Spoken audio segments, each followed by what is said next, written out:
ذرا ایک لمحے کے لیے رک جائیں، اپنی سانسوں کی آواز سننے کی کوشش کیجیے، اپنے دل کی دھڑکن محسوس کیجیے۔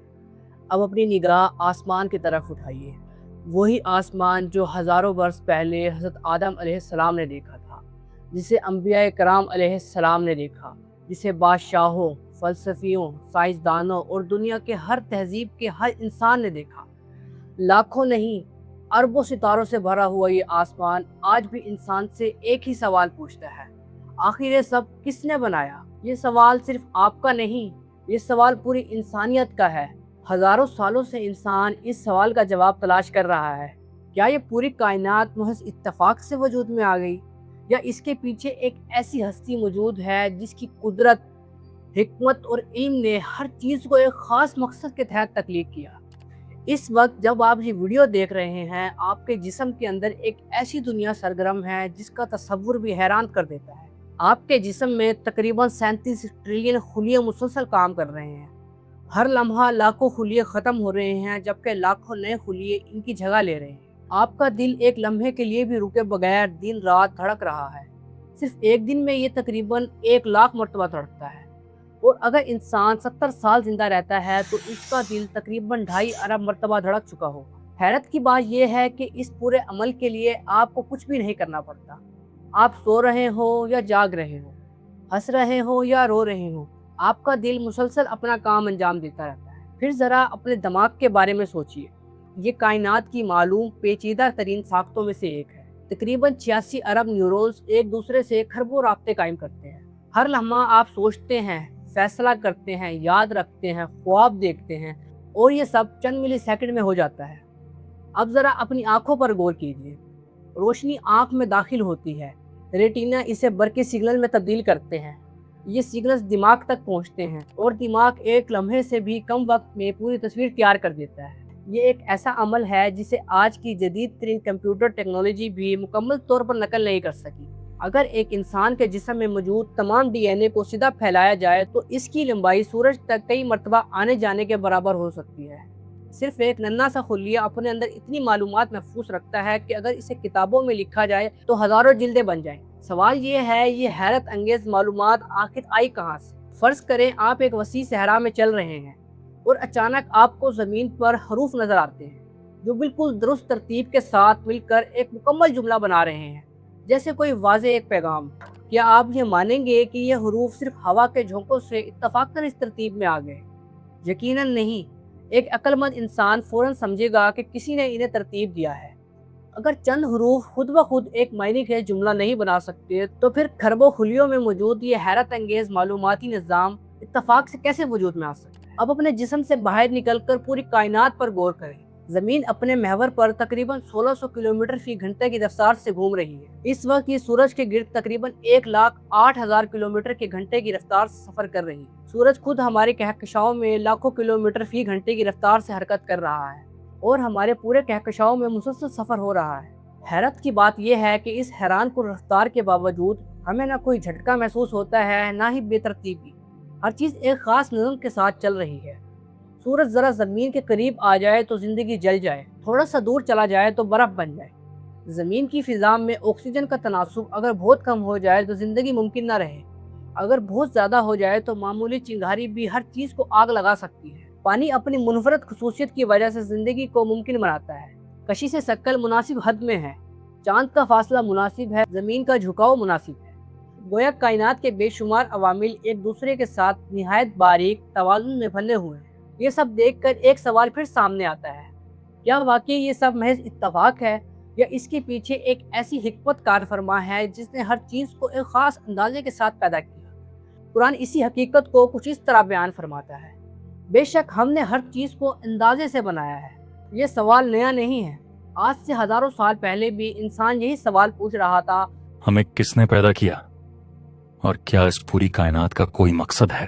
مصر کی عظیم تہذیب ہو، یونان کے فلسفی ہو، ہندوستان کے قدیم مفکر ہو، یا عرب کے ریگستانوں میں رہنے والے لوگ، ہر دور میں انسان نے کسی نہ کسی صورت میں اپنے خالق کو تلاش کرنے کی کوشش کی۔ دلچسپ بات یہ ہے کہ یہ جستجو صرف مذہب کی وجہ سے نہیں بلکہ انسان کی اپنی فطرت کا حصہ معلوم ہوتا ہے۔ دنیا میں آنے سے پہلے اللہ تعالیٰ نے تمام انسانوں کی روحوں سے ایک عہد لیا: کیا میں تمہارا رب نہیں ہوں؟ تمام روحوں نے جواب دیا، کیوں نہیں، آپ بھی ہمارے رب ہیں۔ گویا انسان کے اندر اپنے خالق کو پہچاننے کا جذبہ پہلے سے موجود تھا، لیکن دنیا میں آنے کے بعد کچھ لوگ اس حقیقت کو پا لیتے ہیں اور کچھ اپنی تلاش میں بھٹک جاتے ہیں۔ آج سے تقریباً 1 صدی پہلے بہت سے سائنسدان یہ سمجھتے تھے کہ کائنات ہمیشہ سے موجود ہے، اس کا نہ کوئی آغاز ہے نہ کوئی اختتام۔ لیکن پھر جدید فلکیات نے ایک حیران کن حقیقت آشکار کی۔ سائنسدانوں نے دریافت کیا کہ تمام کہکشائیں ایک دوسرے سے دور جا رہی ہیں، گویا پوری کائنات مسلسل پھیل رہی ہے۔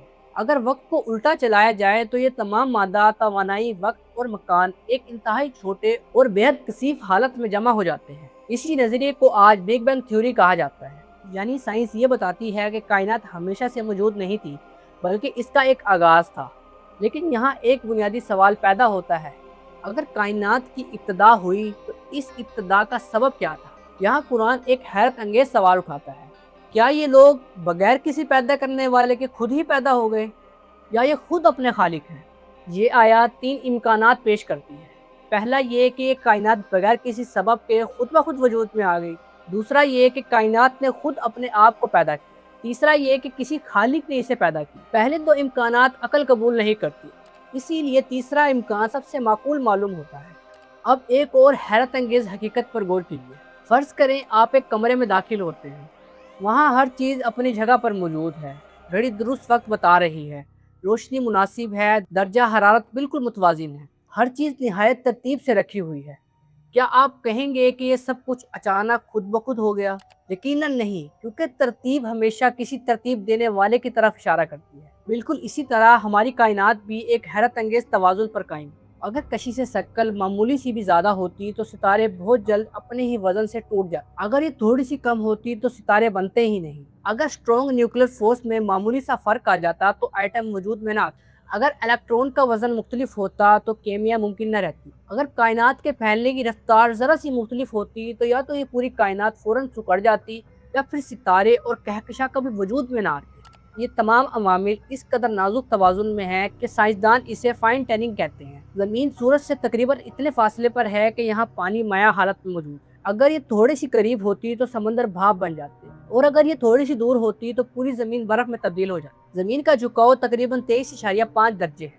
اس جھکاؤ کی وجہ سے موسم تبدیل ہوتے ہیں۔ چاند صرف خوبصورتی کے لیے نہیں، وہ زمین میں سمندروں کی لہروں، محور کے استحکام اور بہت سے قدرتی نظاموں میں اہم کردار ادا کرتا ہے۔ ہمارا ماحول ہمیں سورج کے خطرناک شعاعوں سے بچاتا ہے، زمین کا مغناطیسی میدان ہمیں مہلک شمسی ذرات سے محفوظ رکھتا ہے۔ اگر ان میں سے صرف ایک نظام ختم ہو جائے تو زندگی تقریباً ناممکن ہو جائے۔ کیا یہ سب کچھ محض اتفاق ہے یا کسی عظیم حکمت کی نشانی؟ جسے قرآن مجید نے کچھ اس طرح ارشاد فرمایا ہے، بے شک آسمانوں اور زمین کی تخلیق اور رات اور دن کے بدلنے میں عقل والوں کے لیے بہت سی نشانیاں ہیں۔ اگر انسان کائنات کے نظام اور اپنے جسم کے نظام پر غور کرے تو اسے قرآن کی یہ آیت سمجھ آئے گی، جسے قرآن مجید میں اللہ تعالیٰ کو شعور ارشاد فرماتے ہیں، ہم ان قریب انہیں اپنی نشانیاں آفاق میں دکھائیں گے اور خود ان کی ذات کے اندر، یہاں تک کہ ان پر واضح ہو جائے گا کہ یہی حق ہے۔ اب تک ہم نے کائنات، سائنس، انسانی جسم اور قرآن کی روشنی میں اس بات پر غور کیا کہ اس نظام کے پیچھے ایک خالق کا ہونا عقل کے زیادہ قریب معلوم ہوتا ہے۔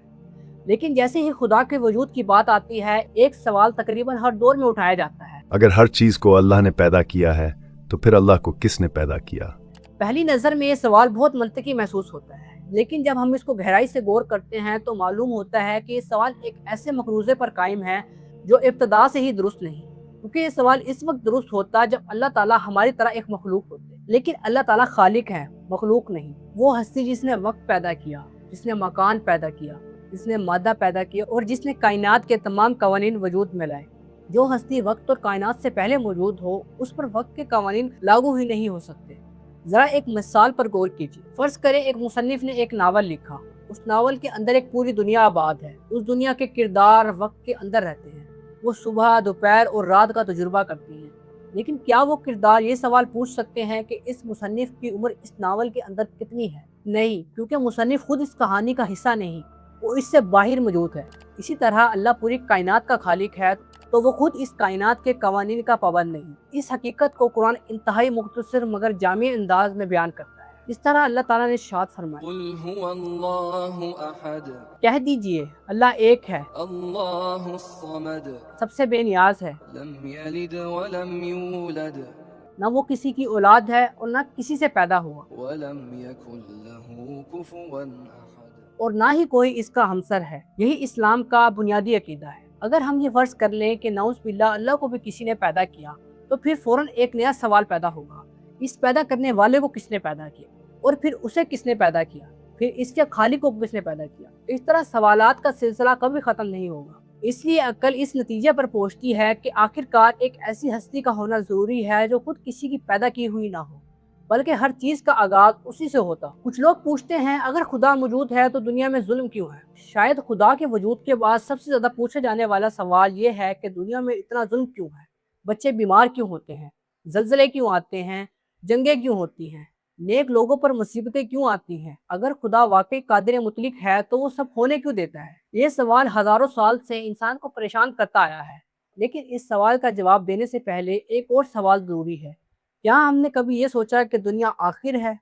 اگر دنیا ہی آخری منزل ہوتی، اگر موت کے بعد کچھ نہ ہوتا، اگر نہ کوئی حساب ہوتا اور نہ انصاف ہوتا، تو واقعی ظلم کا کوئی جواب نہ ہوتا۔ لیکن اسلام دنیا کو آخری منزل نہیں کہتا، قرآن دنیا کو ایک امتحان قرار دیتا ہے۔ امتحان کی اصل خاصیت یہی ہوتی ہے کہ اس میں ہر سوال آسان نہیں ہوتا۔ کبھی خوشی ہوتی ہے، کبھی غم، کبھی دولت، کبھی غربت، کبھی صحت اور کبھی بیماری۔ انہی حالات میں انسان کے کردار کا امتحان لیا جاتا ہے۔ اگر ہر نیک انسان کو فوراً انعام مل جائے اور ہر ظالم کو فوراً سزا مل جائے تو پھر ایمان بالغیب، صبر، اختیار اور امتحان کا تصور ختم ہو جائے۔ یہ دنیا انصاف کی آخری جگہ نہیں، بلکہ آخری انصاف آخرت میں ہوگا، جہاں کسی مظلوم کا ایک آنسو بھی ضائع نہیں ہوگا اور کسی ظالم کا ایک ظلم بھی حساب سے باہر نہیں رہے گا۔ لیکن سوالات یہیں ختم نہیں ہوتے۔ لوگ کہتے ہیں اگر خدا موجود ہے تو ہمیں دکھائی کیوں نہیں دیتا؟ لیکن ذرا اپنی روزمرہ کی زندگی پر غور کریں۔ آپ کشش شکل کو نہیں دیکھتے، لیکن اس کے اثرات کو ہر لمحہ دیکھتے ہیں۔ آپ ہوا کو نہیں دیکھتے، لیکن اس کی ٹھنڈک محسوس کرتے ہیں۔ آپ radio waves, wi fi signals اور برقی روح کو براہ راست نہیں دیکھتے، لیکن ان کے اثرات سے انکار نہیں کر سکتے۔ دنیا میں بہت سی حقیقتیں ایسی ہیں جنہیں ہم براہ راست نہیں دیکھتے، مگر ان کے آثار ہمیں ان کے وجود کا یقین دلاتے ہیں۔ اسی طرح اللہ کو دنیاوی آنکھوں سے نہیں دیکھا جاتا، بلکہ وہ اپنی نشانیوں کے ذریعے پہچانا جاتا ہے۔ ہر طلوع ہونے والا سورج، ہر دھڑکتا ہوا دل، ہر پیدا ہونے والا بچہ، ہر کھلتا ہوا پھول اور ہر ستاروں بھری رات انسان کو اپنے خالق کی طرف متوجہ کرتی ہے۔ جب ہم خدا کے وجود پر غور کرتے ہیں تو ایک حیران کن حقیقت ہمارے سامنے آتی ہے۔ دنیا کے تقریباً تمام مذاہب کسی نہ کسی شکل میں ایک اعلیٰ ہستی، ایک خالق یا ایک عظیم طاقت کے وجود کو تسلیم کرتے ہیں۔ اگرچہ ان کے عقائد اور تصورات میں فرق پایا جاتا ہے، لیکن انسان کی یہ جستجو ہر دور اور ہر تہذیب میں موجود رہی ہے۔ یہودیت اور عیسائیت دونوں ایک خدا کے وجود پر ایمان رکھتے ہیں اور اسے کائنات کا خالق، حاکم اور تمام مخلوقات کا رب مانتے ہیں۔ البتہ ان کے عقیدے کے مطابق خدا بیٹا رکھتا ہے، جو بالکل غلط تصور ہے۔ ہندو مت میں مختلف مکاتب فکر پائے جاتے ہیں، جن میں بعض ایک اعلیٰ حقیقت برہمن کو اصل مانتے ہیں۔ سکھ مت ایک خدا پر ایمان رکھتے ہیں۔ بدھ مت میں عمومی طور پر توجہ خالق خدا کی تصور کی بجائے انسان کی روحانی ترقی، اخلاقی زندگی اور نجات کے راستے پر مرکوز ہوتی ہے۔ اگرچہ مختلف بدھ روایات کے عقائد کے نظریات مختلف ہو سکتے ہیں، لیکن جب ہم اسلام کے تصور خدا کا مطالعہ کرتے ہیں تو ہمیں ایک نہایت واضح، خالص اور منفرد عقیدہ نظر آتا ہے۔ اسلام کے مطابق اللہ تعالیٰ ایک ہے، اس کا کوئی شریک نہیں، وہ کسی کا محتاج نہیں، نہ اس کی کوئی اولاد ہے اور نہ وہ کسی کی اولاد ہے۔ وہ ازل سے ہے، ابد تک رہے گا، اور پوری کائنات کا خالق وہ مالک ہے جو کہ خود کسی کا پیدا کیا ہوا ہے۔ دنیا میں لوگ خدا، کائنات اور زندگی کے مقصد کے بارے میں مختلف نظریات رکھتے ہیں۔ انہی میں ایک نظریہ ایتھیسزم یعنی الحاد ہے۔ ایتھیسٹ وہ شخص ہوتا ہے جو خدا یا کسی خالق کے وجود پر یقین نہیں رکھتا۔ ان کا ماننا ہوتا ہے کہ کائنات کو قدرتی قوانین اور سائنسی وضاحتوں کے ذریعے سمجھا جا سکتا ہے۔ تاریخ میں بہت سی مشہور شخصیات ایسی بھی گزری ہیں جنہوں نے خود کو ایتھیسٹ کہا۔ لیکن اب ہم اس سوال پر آتے ہیں جو آج کے دور میں شاید سب سے زیادہ زیر بحث ہے۔ کیا سائنس نے واقعی خدا کی ضرورت ختم کر دی ہے؟ بہت سے لوگ کہتے ہیں کہ آج سائنس نے تقریباً ہر چیز کی وضاحت کر دی ہے، اسی لیے اب خدا کی ضرورت باقی نہیں ہے۔ لیکن کیا واقعی ایسا ہے؟ ذرا ایک مثال پر غور کریں۔ فرض کریں آپ ایک خوبصورت عمارت دیکھتے ہیں۔ ایک انجینئر آپ کو بتاتا ہے کہ اس کی بنیاد کیسے بنی، دیواریں کیسے کھڑی ہوئیں اور چھت کس طرح تیار ہوئی۔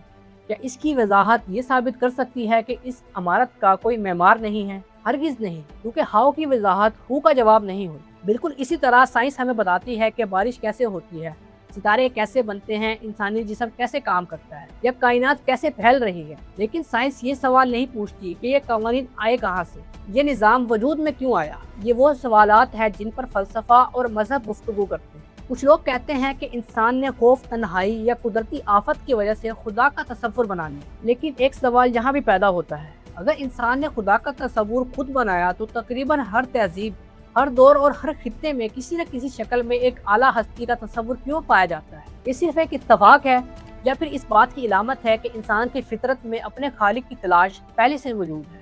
اسلام اس فطری احساس کو فطرت کہتا ہے، جسے رسول اکرم صلی اللہ علیہ وآلہ وسلم نے کچھ اس طرح بیان کیا: ہر بچہ فطرت پر پیدا ہوتا ہے، پھر اس کے والدین اسے یہودی، نصرانی یا مجوسی بنا دیتے ہیں، یعنی انسان کی اصل فطرت اپنے خالق کی طرف مائل ہوتی ہے، اگرچہ ماحول بعد میں اس کے نظریات پر اثر انداز ہو سکتا ہے۔ اسلام کے ابتدائی دور میں ایک مرتبہ ایک غیر مسلم شخص ایک بڑے مسلم شہر میں آیا اور لوگوں کے درمیان اعلان کیا: میں خدا کے وجود پر یقین نہیں رکھتا، اپنے سب سے بڑے عالم کو بلاؤ، میں اس سے مناظرے میں شکست دوں گا۔ لوگ اسے شہر کے حکمران کے پاس لے گئے۔ فیصلہ ہوا کہ اس کا مقابلہ شہر کے سب سے بڑے عالم امام ابو حنیفہ سے ہوگا۔ رات کو مناظرہ مقرر ہوا، لیکن امام ابو حنیفہ وقت پر نہ پہنچ سکے۔ کافی دیر انتظار کے بعد لوگ پریشان ہونے لگے، جبکہ وہ شخص مذاق اڑانے لگا: اگر تمہارے عالم وقت پر نہیں آ سکتے تو میرا مقابلہ کیا کریں گے؟ شاید وہ ڈر گئے ہیں۔ کچھ دیر بعد امام ابو حنیفہ تشریف لے آئے۔ اس شخص نے تاخیر کی وجہ پوچھی۔ امام صاحب نے فرمایا: رستے میں ایک بڑا دریا تھا، کوئی کشتی نہیں مل رہی تھی، اچانک ایک درخت خود بخود گرا، اس کے تختے بنے، کیلیں خود لگی، کشتی تیار ہو گئی اور بغیر کسی ملا کے مجھے دریا پار کرا دیا۔ یہ سن کر وہ شخص زور زور سے ہنسنے لگا اور بولا: یہ کیسے ممکن ہے؟ لکڑی خود کشتی کیسے بنا سکتی ہے؟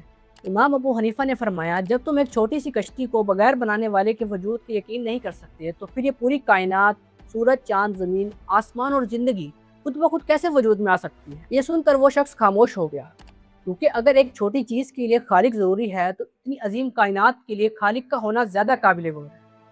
دلچسپ بات یہ ہے کہ مذاہب کے درمیان موجودہ اختلافات کے باوجود ایک حقیقت تقریباً مشترک نظر آتی ہے: انسان ہمیشہ اپنے سے بڑے کسی حقیقت، کسی اعلیٰ طاقت اور کسی خالق کی تلاش میں رہا ہے۔ تاریخ کے قدیم ترین آثار سے لے کر جدید دور کے فلسفانہ بحثوں تک انسان کے دل میں یہ سوال ہمیشہ زندہ رہا کہ آخر اس کائنات کے پیچھے کون سی طاقت کار فرما ہے۔ شاید یہی وجہ ہے کہ خدا کی تلاش صرف ایک مذہبی موضوع نہیں بلکہ انسانی فطرت کا ایک بنیادی حصہ ہے، اور یہی تلاش انسان کو اپنے خالق کو پہچاننے، اپنی حقیقت کو سمجھنے اور اپنے وجود کے مقصد تک پہنچنے کی طرف لے جاتی ہے۔ ایک اہم سوال جو یقیناً آپ کے ذہن میں بھی آیا ہوگا: یہ کائنات کس طرح تخلیق کی گئی؟ زمین کتنے مراحل اور کتنے دنوں میں وجود میں آئی؟ اور حضرت آدم علیہ السلام سے پہلے اس زمین پر کیا تھا